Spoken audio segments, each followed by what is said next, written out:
Aujourd'hui, nous allons étudier les organes de l'appareil digestif et le devenir des aliments dans l'appareil digestif. Tout d'abord, l'appareil digestif se divise en deux parties. Le tube digestif, qui comprend l'ensemble des organes creux, et les glandes annexes, qui sécrètent les sucs digestifs. Voyons maintenant comment se répartissent les organes de l'appareil digestif tout au long du trajet des aliments. Les aliments arrivent tout d'abord dans notre bouche, où ils sont écrasés par les dents. L'homme adulte possède 32 dents. Dans la bouche, les aliments sont mélangés avec la salive. La salive est produite par les glandes salivaires, au nombre de 3. La salive débute la digestion et elle facilite aussi le passage de la nourriture dans l'œsophage en enduisant la nourriture d'un lubrifiant. Les aliments arrivent alors au niveau du pharynx. Le pharynx, c'est le carrefour des voies aériennes et digestives. On l'a déjà vu au moment de l'étude de l'appareil respiratoire. Ensuite, la nourriture descend le long de l'œsophage.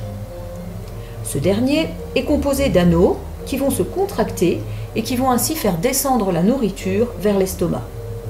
À cet endroit, les aliments prennent alors le nom de bol alimentaire. Arrivé dans l'estomac, la nourriture est malaxée, comme pétrie, comme dans une machine à laver. Mais pour éviter que les aliments ne ressortent au cours de ce malaxage, il existe des rétrécissements, qu'on appelle aussi des sphincters, à l'entrée et à la sortie de l'estomac. Le sphincter qui se trouve à l'entrée de l'estomac s'appelle le cardia, et celui qui se trouve à la sortie de l'estomac s'appelle le pylore.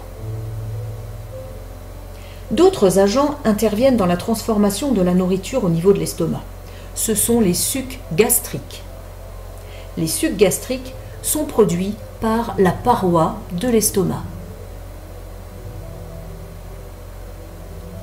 Dans l'estomac, les aliments sont réduits en une sorte de bouillie que l'on nomme le chyme. L'estomac va libérer le chyme pour un long voyage à travers les intestins. Première étape, l'intestin grêle.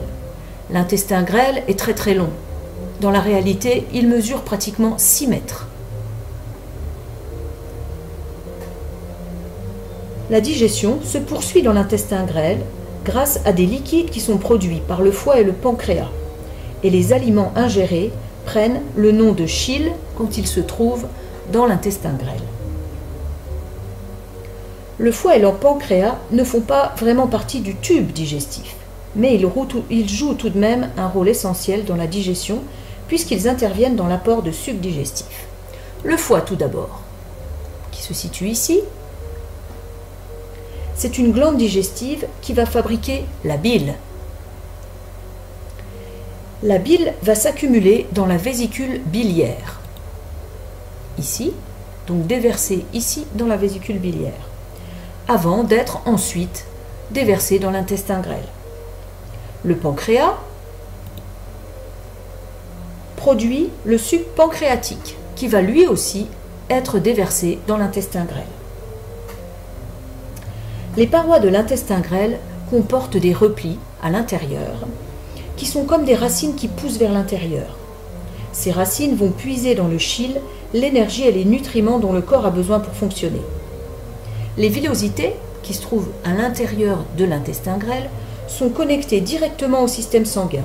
Ainsi, les nutriments passent donc dans le sang et vont être ensuite distribués à l'ensemble du corps.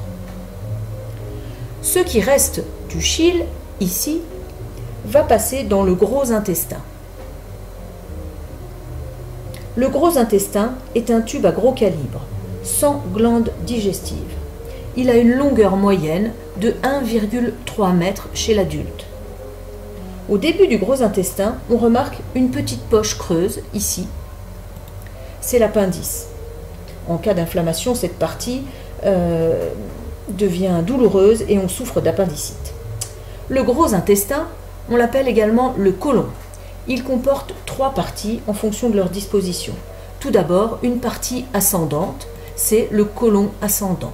Puis une partie transversale, on la nomme le côlon transversal, et enfin une partie qui descend, c'est le côlon descendant.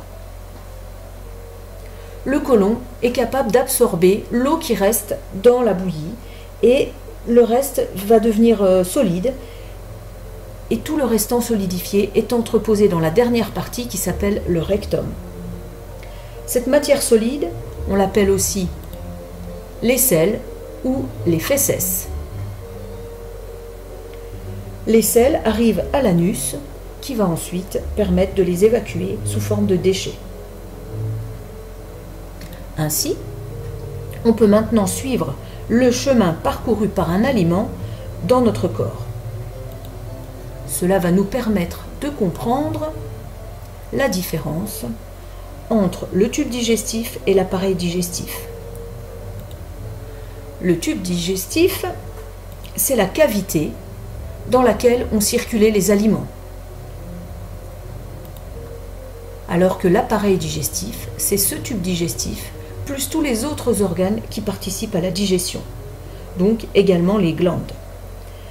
Dans le schéma que vous avez à noter, vous pourrez utiliser deux couleurs différentes pour les organes du tube digestif et les glandes annexes.